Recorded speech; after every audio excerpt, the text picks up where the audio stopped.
Mesdames et messieurs, bonjour et bienvenue dans le JT des JT que nous démarrons avec Walfadjri. 90 attentes graves aux libertés de la presse ont été enregistrées entre 2021 et 2024. Révélation de Reporters sans frontières, le responsable en Afrique subsaharienne, Sadbou Maron, estime qu'avec les nouvelles autorités, le journalisme sénégalais va retrouver ses lettres de noblesse.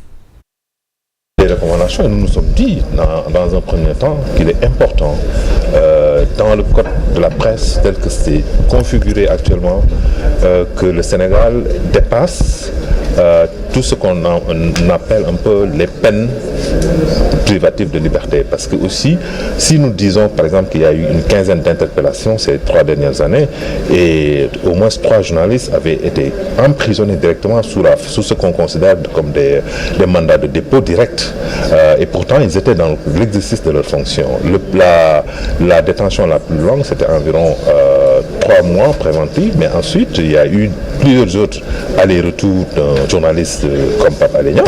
Et nous nous sommes dit, mais cela balafre le visage de la démocratie sénégalaise, cela balafre le visage du pays sur le plan international. Donc, on doit aller dans un environnement où les journalistes doivent pouvoir exercer leur métier sans risque de représailles pour leur sécurité et sans que cela aussi ne soit instrumentalisé sur des questions judiciaires ou bien pour des questions politiques, et que soit sans qu'ils ne se retrouvent en prison. Donc nous pensons que effectivement la suppression des peines privatives de liberté doit pouvoir avoir lieu dans ce pays, d'autant plus que nous sommes avec de nouvelles autorités qui l'ont elles-mêmes déjà dit dans leur livre programme. Le président Bassirou Diomaye Faye avait dit que la suppression des peines privatives de liberté, c'est quelque chose qu'ils ont promis.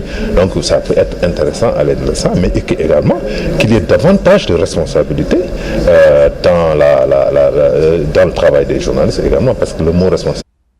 Place à présent à la TFM, le nouveau directeur général de la police a officiellement pris service.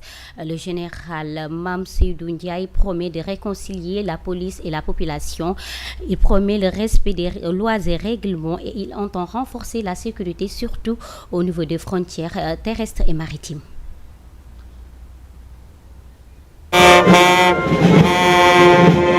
Officiellement installé à la tête de la direction générale de la police nationale, l'inspecteur général de police Mame Seydou Ndour liste déjà ses priorités. Entre autres, réconcilier la police nationale et la population. Dans cette optique, il entend mettre en place des leviers qui vont permettre d'améliorer l'offre de services. Compte tenu des urgences identifiées qui requièrent de ma part une attention particulière, je m'emploierai à réconcilier la population et sa police nationale en instaurant un climat de confiance mutuelle et en faisant participer activement la population à l'offre de sécurité qui intègre les attentes et les besoins des citoyens dans les missions de police. Autre défi qui attend le nouveau patron de la police nationale, la sécurité au niveau des frontières terrestres et maritimes. La lutte contre les cybermenaces, la cybercriminalité et les dérives sur Internet sera intensifiée avec un accent particulier sur la protection de la vie privée. L'action de la police nationale dans la surveillance et la protection de nos frontières sera davantage consacrée par la création d'unités de patrouille frontalières, l'extension aux frontières terrestres du réseau automatisé de contrôle des entrées et sorties aux frontières. Dans la même lancée, je travaillerai à la mise sur pied effective d'une police maritime pour mieux lutter contre les infractions maritimes. Le ministre de l'Intérieur magnifie le travail déjà accompli par l'inspecteur Mame Seydou Ndour au service de la police nationale et lui apporte tout son soutien dans sa nouvelle mission. Vous aurez aussi comme mission d'offrir un encadrement rapproché des corps et services de la police nationale pour la promotion des bonnes pratiques relativement au respect de la dignité humaine et des droits de l'homme. Au-delà, il s'agira aussi de s'atteler d'ores et déjà à améliorer l'environnement de travail et surtout les conditions sociales des agents de la Direction générale de la police nationale. Des réformes structurelles sont prévues au sein de la police nationale afin de mieux servir la nation dans sa mission régalienne. À présent, nous allons parler de tout à fait autre chose avec la 2STV, la gestion des cadavres d'animaux. Le service d'hygiène sensibilise acheteurs et vendeurs sur les mesures à prendre. Le capitaine Idrissa Ndiaye et ses hommes veulent éviter que cette viande soit vendue dans les restaurants par des personnes mal intentionnées. Les mesures barrières et hygiéniques ont été débattues lors de leur visite au marché Nguédiène. Forêt de la localité, qui est l'un des plus grands de la région de Thiès. Le constat est le même, le bétail de toute catégorie occupe les lieux. Un moment choisi également par les éléments de la brigade régionale du service d'hygiène de Thiès pour rencontrer les vendeurs et acheteurs. Le principal thème développé, c'est la gestion des cadavres. Le décret 2002-1094 qui l'encadre un peu. Donc, et ce décret recommande même soit que les cadavres d'animaux soient incinérés, soit enfouis. Donc, mais malheureusement, donc, si c'est des cadavres qui sont jetés à l'air libre, on peut avoir des personnes vraiment véreuses qui viennent pour procéder au dépeçage et revendre cette viande au niveau soit des restaurants, des gargotes. Donc, et c'est un lieu qui utilise la viande comme mets. Capitaine Idrissa Ndiaye a également abordé le respect des mesures d'hygiène, surtout les mesures barrières. C'est surtout de porter une attention sur la santé même de l'animal. Donc voir s'il n'y a pas de présence d'œdème, il n'y a pas de présence de plaies, etc. Donc et le troisième aspect qui est lié à ces vendeurs d'armes alimentaires, c'est souvent l'usage abusif des antibiotiques. Donc la conséquence de cet usage abusif des antibiotiques, c'est qu'on puisse les retrouver au niveau de la chaîne alimentaire. Donc c'est pourquoi aussi on leur demande vraiment de faire très attention à cet usage intempestif d'antibiotiques qui peut vraiment se retrouver au niveau de la viande. Après les éleveurs et acheteurs, les éléments du service d'hygiène ont visité les gargotes et autres lieux où se vendent les aliments. Là aussi, l'hygiène corporelle et alimentaire ont été développées. Nous faisons une sensibilisation pour ces vendeurs de gargotes, par exemple, de restaurants, donc pour le respect au moins des gestes élémentaires liés à l'hygiène. Donc ça veut dire le lavage des mains à l'eau et au savon, mais également la désinfection même des ustensiles. Capitaine Idrissa Ndiaye et ses hommes ont demandé aux vendeurs et acheteurs de respecter tout ce qui a été dit, ce que les occupants des lieux promettent de faire. Et puis on revient avec Walfadjri, la fermeture du centre des albinos de Thiès, une situation qui inquiète les albinos de Kaolack. Face à la presse, ils ont déploré des impacts néfastes sur leur santé et ils ont crié leur mal-vivre. Fermeture du centre des albinos situé à Sampaté de Thiès inquiète ceux de Kaolack. Ndeye Diaw, présidente dans la capitale du Saloum, déplore cette situation. Il y a une autre organisation qui est venue dire qu'ils sont membres fondateurs de l'ANAS et le centre leur revient de droit. On avait installé un administrateur provisoire et on les a remis la clé alors que l'affaire est pendante devant la justice. Sur les accusations portées contre le président national de l'ANAS, Mouhamadou Bamba Diop, Ndeye nie les faits. Nous ne connaissons que Mouhamadou Bamba Diop qui a beaucoup fait pour nous albinos. Il a tout fait dans l'éducation, la santé et tout. Ces allégations portées à son endroit par une partie de la communauté sont insensées car le mis en cause est très connu et a une très bonne réputation. En plus, le non-fonctionnement du centre impacte négativement sur les 128 albinos que compte la région de Kaolack car, dit-elle, c'est le lieu idéal pour les accueillir et les mettre en sécurité sur tous les domaines. Au centre, ils bénéficient de tout.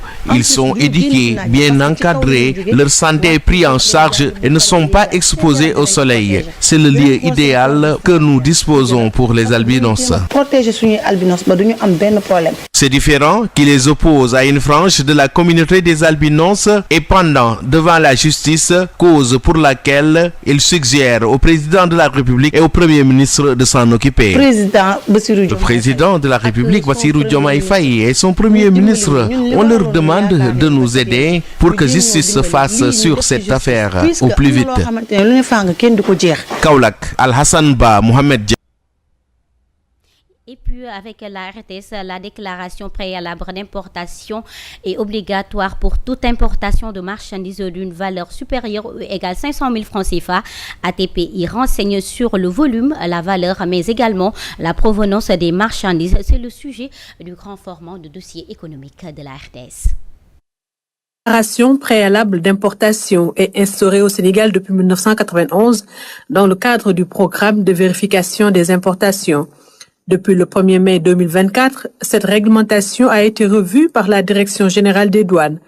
Désormais, la DPI est requise pour toute importation de marchandises d'une valeur supérieure ou égale à 500 000 francs CFA. C'est un document quand même très important, donc qui permet quand même une assez bonne maîtrise, disons, des valeurs, donc de l'assiette fiscale. Donc sur les valeurs qui sont pratiquées, disons, par les importateurs de manière générale. Mais aussi ça permet donc plus ou moins de gérer, en tout cas d'avoir les bonnes statistiques donc en matière d'importation. 2 millions de francs CFA, le seuil a été rabaissé à 500 000 francs CFA. Une mesure qui va garantir un traitement équitable des opérateurs économiques. 1 million, c'est vrai que c'est pas beaucoup, mais 500 000, ça permet déjà de capter, disons, tout le fret du secteur informel. Donc, et de pouvoir, disons, équilibrer un peu avec le secteur formel.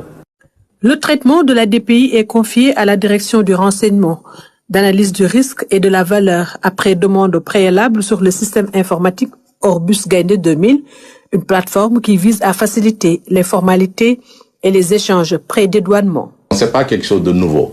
Oui. Et donc, dans ce périmètre-là, Gaïndé 2000 intervenait déjà avec l'avènement du guichet unique pour permettre aux usagers de demander cette DPI. Et donc, cette DPI est demandée à travers la plateforme Orbus. Et donc, l'Orbus est la plateforme de guichet unique du commerce extérieur qui permet justement de pouvoir faire cette demande-là. Et donc, la DPI est demandée, comme je l'ai dit tout à l'heure, depuis son bureau. Et cette demande est véhiculée vers la structure qui doit la traiter. Aujourd'hui, au Sénégal, donc c'est la direction du renseignement et d'analyse de la valeur qui traite la DPI. Et donc, c'est dans ce contexte-là qu'ils sont aujourd'hui, en tant qu'administration des douanes, utilisateurs de cette plateforme pour délivrer la DPI.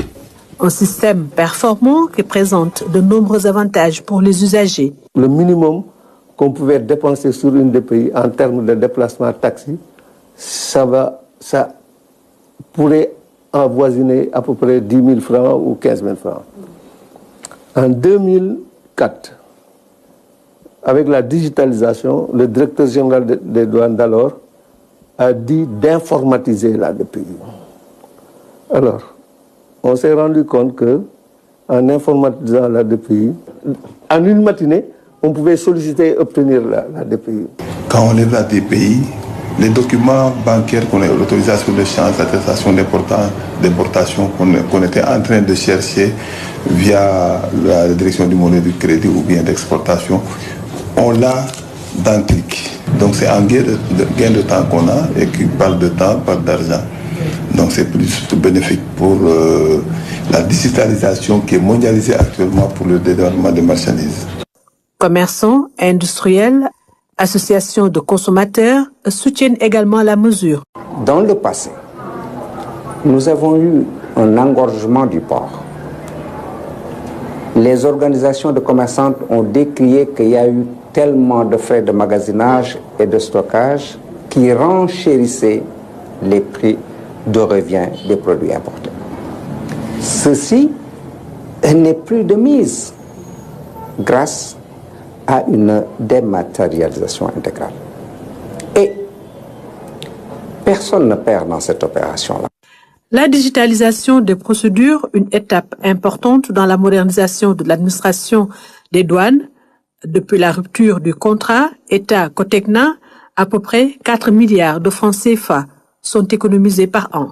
L'État quand même avait en tout cas externalisé certaines fonctionnalités donc qui ne pouvaient pas à son temps peut-être être gérés par l'administration des douanes. Et effectivement, ces contrats ont engendré des coûts financiers énormes à son temps.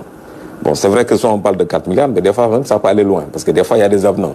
Et ça dépend aussi, disons, de certaines fonctionnalités, en tout cas, qui sont, en tout cas, qui étaient gérées par Cotecna, notamment la formation, tout ce qui est le scanning, tout ce qui est la base de données en termes de variation, etc. Donc, ça veut dire qu'aujourd'hui, les administrations étant suffisamment mûres, donc peuvent faire le travail qui avait été fait par Cotecna. Donc, ça permet à l'État, naturellement, disons, en tout cas, de réduire les coûts. L'extension de la DPI n'entraîne aucune nouvelle taxation ni de frais supplémentaires dans les opérations de dédouanement. Cette réglementation va contribuer à la sécurisation des recettes douanières, à accélérer les opérations et à lutter contre la fraude. Voilà, Aminata Mbengue Fall, que nous remercions. C'est ce qui met fin à ce JT des JT. L'information revient en Wolof à 11h. Ce sera avec Molé Mboup. Quant à moi, je vous donne rendez-vous à 12h dans votre bloc d'information. Midi Keng.